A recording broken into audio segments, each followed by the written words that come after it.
to solo efforts, and that's exactly how I wanted it to turn out. I just went to see my boys up in Newcastle, and Mark Tinson, who was in Rabbit with me, has been producing records for many, many years. We virtually co-wrote the songs together. With Sinner, we had input from a couple of other boys as well. But it's the traditional Australian hard rock sound. There's a certain formula for those for that sound, and we just went into the studio and just knocked them over. There was none of this going back the next day, putting a bit here, but we just went right bang.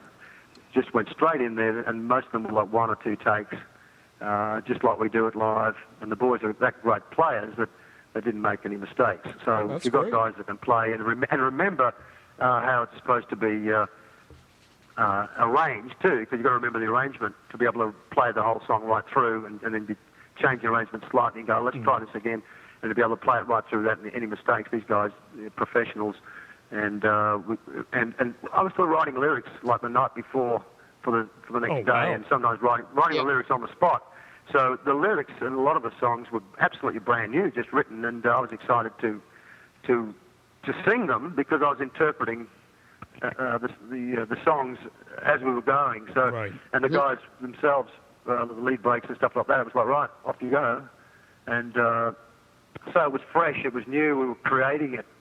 In the studio, on the spot, bang, bang, that's bang, awesome. bang, you know. Yeah. And so it didn't take long to put the albums down at all. 3 weeks maybe, and it was all down, all finished. And that's why it's got that sound to it, because that's awesome. It's raw. It's happening now, and that excitement's there because we were excited. We were excited because we were creating it right there, and it comes across, I guess, when you play it. I really did enjoy the cover you did of House of the Rising Sun. It gave it a real hard rock feel, and I really did enjoy that cover. Yeah, that was 2 takes. I just got it. It was early in the morning too. It's funny because it was 10 o'clock in the morning. Nice. And I said to Mark, "Gosh, I've never sung this early in the morning at any time, you know." And it's a song that I've done. The Rising Sun. First band I ever was in when I was 17 years old. That's my sort of song, and awesome. I love that song. It means a lot to me, and I wanted to do not a cover because that's my version of it. Right. And it was very emotional when I sang it. It sort of brought tears to my eyes in a couple of parts there. Seriously, it was just so. That's great. Because in the beginning, go. It's just one of those songs, as I said, and it turned out pretty good. So. Absolutely. Now, just 2 more questions or so, Dave. I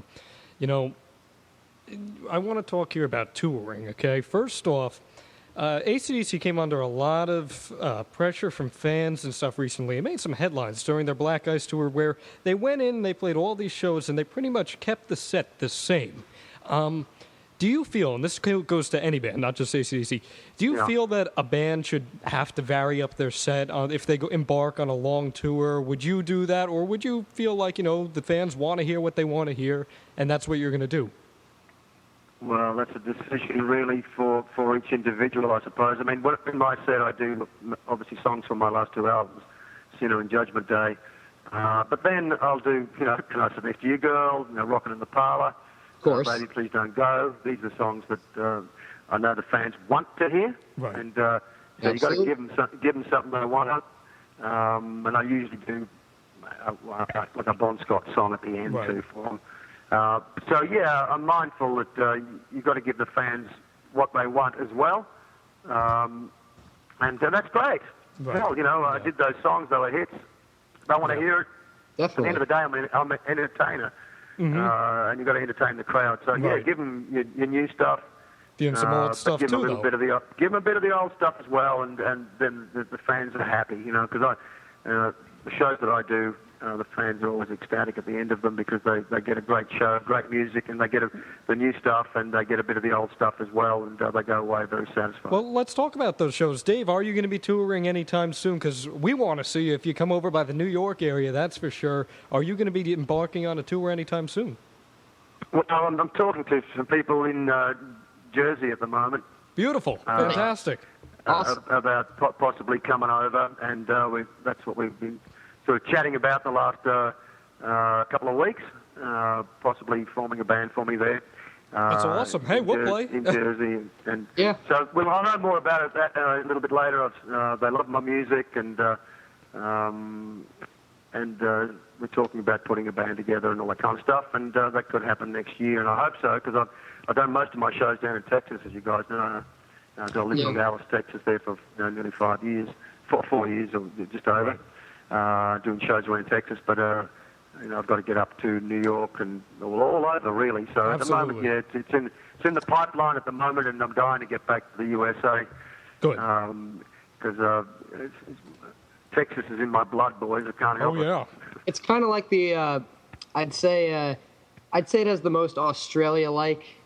It's very similar to Australia. Terrain, yeah. Well, that's what people say, but it's not. You're wrong. America is so different, and even though, like, they got the open plains, it's nothing like Australia. Australia is massive. It's as big as the US, and the outback, it's called the Never Never. It just never ends. Never.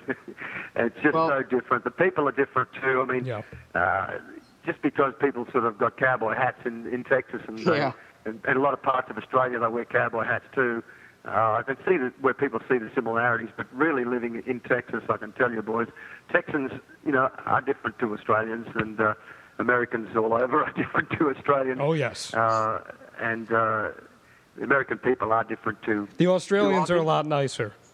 Yeah. Well, it depends where you're coming from, I guess. I've got some very, very close and very, very dear American friends, I can tell you guys, and I miss them every day. So, well, the New Jersey people I've spoken to are great, and you've had some great bands come out of Jersey too. Oh, yes. And some good fighters too come out of there in the past as well. Some good boxers. Yes. So Jersey's got a lot to be proud of. You guys know that. We'd love to see you here. All right. Yeah, well, hopefully I'll be back. I'll be back in the U.S. next year. And, Fantastic. And if I am, I certainly will be up in Jersey and New York. Fantastic. Awesome. All right, Dave, I'm going to lay the last question on you. Yep. Who is the heir to the King of All Badasses title? Any musician today that you think might be the heir to your throne, who would it be? John. He has a band. I'm willing to take it over, really. Dave.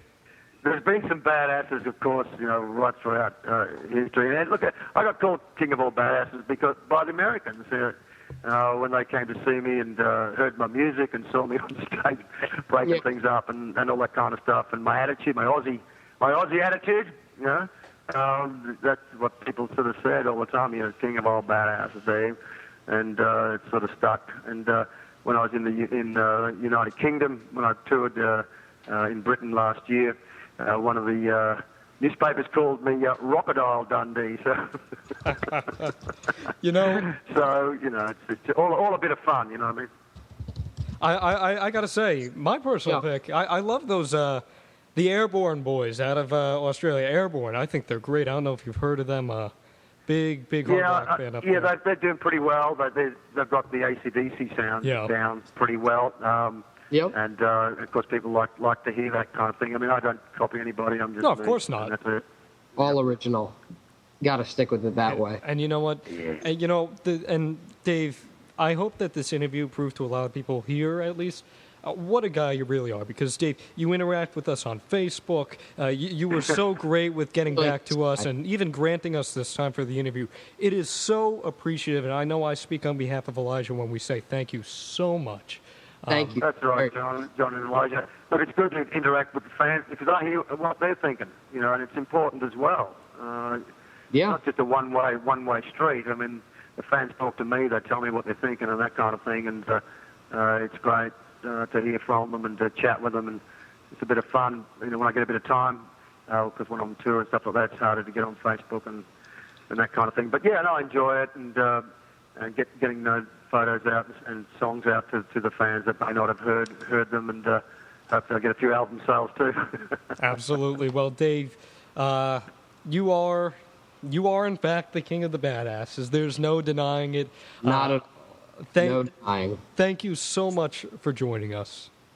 That's cool, guys, and I wish you all the best, and I'll see you boys, you, John, and Elijah on Facebook. Absolutely. Yeah. We'll see you there.